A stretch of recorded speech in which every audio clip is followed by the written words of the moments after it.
Salut et bienvenue sur Sa Balance Grasse, c'est ton nouveau rendez-vous, SEO, pour le mois d'octobre. Aujourd'hui, je vais te proposer, voilà, quelques conseils, quelques tips pour optimiser, ton site e-commerce, pour lui permettre de développer sa visibilité, dans les résultats de recherche sur toute la partie organique. Donc on va commencer, sans plus tarder avec, un premier point qui sera vu dans cette vidéo aujourd'hui, c'est le fil d'Ariane. Donc c'est, ce qui est, voilà, ici surligné, sur le site de Besmoulier et sur la page Canapé d'angle. Donc le fil d'Ariane, pour contextualiser, il va venir en fait participer à la compréhension de l'architecture de votre site, de votre site e-commerce.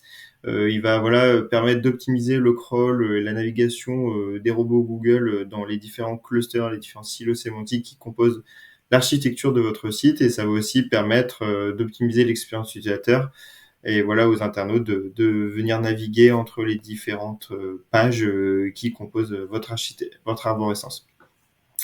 Alors la première optimisation que moi je vais voilà vous préconiser, qui est somme toute assez logique, assez simple, c'est tout d'abord faire en sorte que votre fil d'Ariane soit visible et facilement accessible, comme c'est le cas ici sur notre exemple, de venir inclure des mots-clés qui soient descriptifs du contenu de la page de destination. Alors généralement pour les e-commerce, moi ce que je préconise, c'est en fait la H1 qui est définie en tant que titre de la catégorie de produit, qu'elle soit voilà reprise par défaut en tant que titre de page de destination dans le fil d'Ariane. Donc là par exemple on a un H1 canapé d'angle, on reprend canapé d'angle qui est le mot-clé le plus stratégique, le plus descriptif du contenu de la page de destination. Comme c'est un élément qui est hyper stratégique en SEO, que ce soit sur des fiches produits, des catégories de produits pour vos sites e-commerce, c'est important voilà, de le marquer pour l'indiquer à Google. Alors généralement, voilà, vous pouvez inclure le fil d'Ariane dans des balises nav ou des balises all, ce qui permet voilà, vraiment d'indiquer à Google qu'il s'agit d'une navigation importante.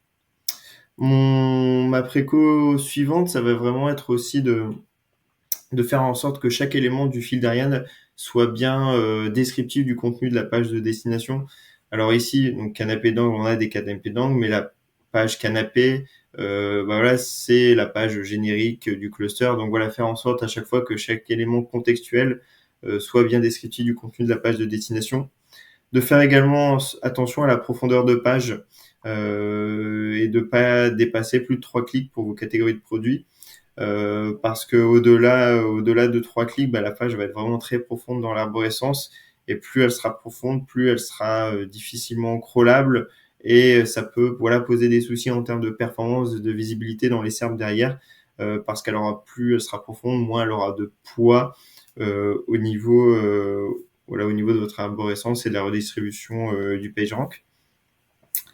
Ce que je vais vous préconiser, etc., c'est de rendre non cliquable le contenu de la page de destination dans le fil d'Ariane. Alors ça, c'est une petite optie qui permet voilà d'optimiser voilà le crawl, et même en termes d'expérience utilisateur, ça n'a pas d'intérêt de cliquer. On serait redirigé par défaut vers l'URL sur laquelle on se trouve déjà.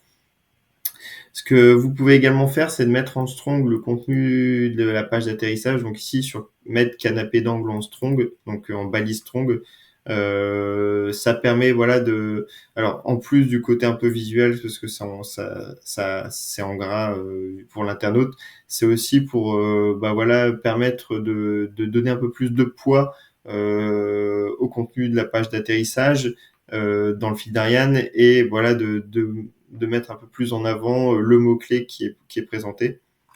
Et enfin, la dernière préco, voilà, c'est d'utiliser les données structurées pour marquer le fil d'Ariane sur votre site web. Donc voilà, c'est tout pour aujourd'hui pour ce premier épisode de Sa Balance Grave. J'espère que parmi toutes ces précaux, il y en aura quelques-unes que vous allez pouvoir récupérer sur votre site e-commerce. Et puis, je vous dis à très vite pour un nouveau numéro. Salut!